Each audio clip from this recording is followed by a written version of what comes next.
Hello everyone, I am Abhik Chakraborty. And I am Venus Garg presenting the movie The Godfather Part 1 by Mario Puzo. Let me first discuss about the characters involved in the movie. The first and most important character is Fredo Corleone. He is Vito's middle son. Fredo is overshadowed by his older brother's reckless passion. The next is Sonny Corleone, also known as Santino Corleone, Vito's oldest son.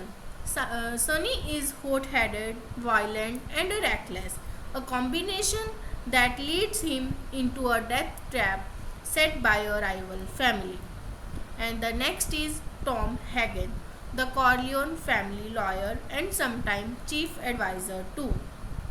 Kay Adams Corleone. She is Michael's girlfriend at the beginning of The Godfather and later his wife. Michael Corleone, the trilogy's other protagonist, he is the Vito's youngest son. Vito Corleone, founder and head of the Corleone family, and one of the trilogy's two protagonists. As an older man, Vito is the shrewd mafia boss known as the Godfather. As a younger man, he is a ruthlessly ambitious Cilician immigrant in New York's Little Italy in the early 20th century. And the last is Luisa Brisi. He is a shooter of Vito Corleone. Now moving on to the summary. Late in 1945, Army veteran Michael Corleone brings his fiancée Kay Adams to meet his family on his sister's wedding day. His family, however, is a little different from most of the families.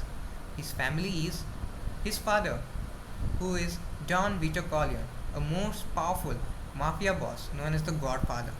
His brothers Sonny and Fredo are soldiers in the organization, and Sonny is the most feared enforcer in New York.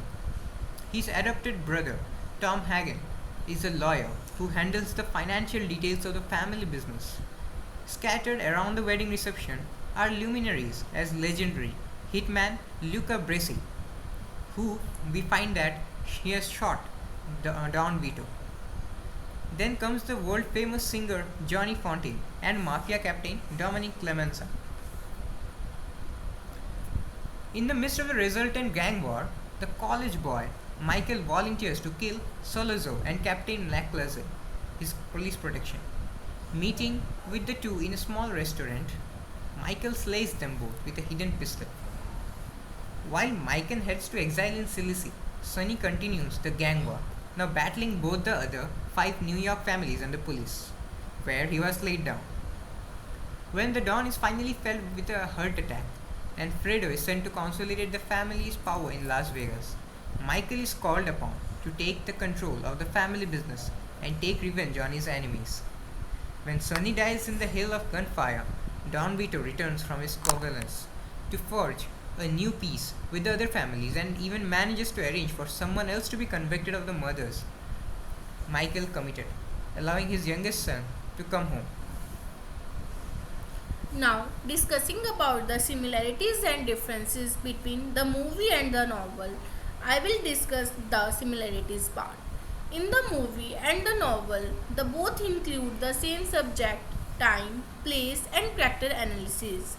A similar example between the book and movie version of the scene in which Michael's slave gather around him in obeisance, a tribute to his new status as Corleone family head. Now, looking over some of the differences. In the book, it features long and boring sections of singer Johnny Fontaine, a more minor character in the films. Yes, it's a good change. As I've said, it's boring section. So we can put more emphasis over the other sections of the film. In the book and in the deleted scene, Michael has the Sicilian bodyguard whose betrayal led to the death of his Italian bride, Apollonia, tracked down in America and killed. Yes, it's a bad change because it would have laid more emphasis on how the Italian bride, Apollonia, died, and it would have attracted more of the audience. Mama Corleone, a minor presence in the films, get more attention in the book. One interesting aspect is that she had disrespect behavior towards Vito when he is not around. Next we come to Albert Neri, Michael's number one henchman and a shadowy figure in both part 1 and part 2, and he is fleshed out in the book. Godfather has always been accused of romanticizing the mafia, but in this area, the film doesn't even come close to the novel. And this has been done to attract more of the audience. Otherwise, The Godfather, the topic or the film name, cannot be more emphasized upon.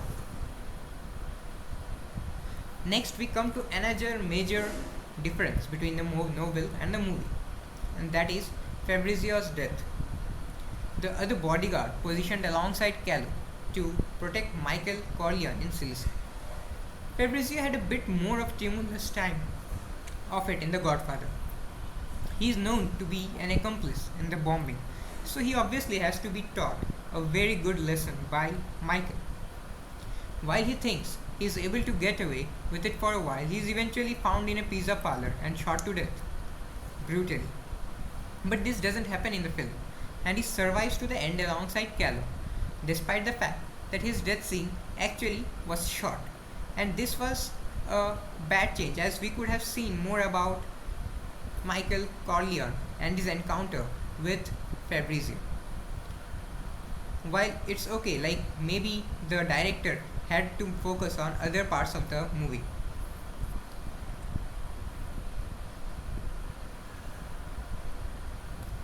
Now, the last but not the least difference, that is Walt's background in the movie. One of the most major and obvious villains in The Godfather is Zach Waltz. While we obviously learn about him as a film director, the film leaves much of his backstory down to a guessing game. Puzo likes to go into detail about the background and families of the bad guys, but Coppola obviously doesn't. One major part of Wolf's story is that he is quite literally a pedophile. It seems to be a bad change because it seems weird that Coppola leaves this very hateable detail out, as it would really add to the viewer's ability to despise the character. Next, we move on to the references. We collected all the images from Google Images, Wikipedia, and a video from YouTube and BookRecs. Thank Thank you. you for listening.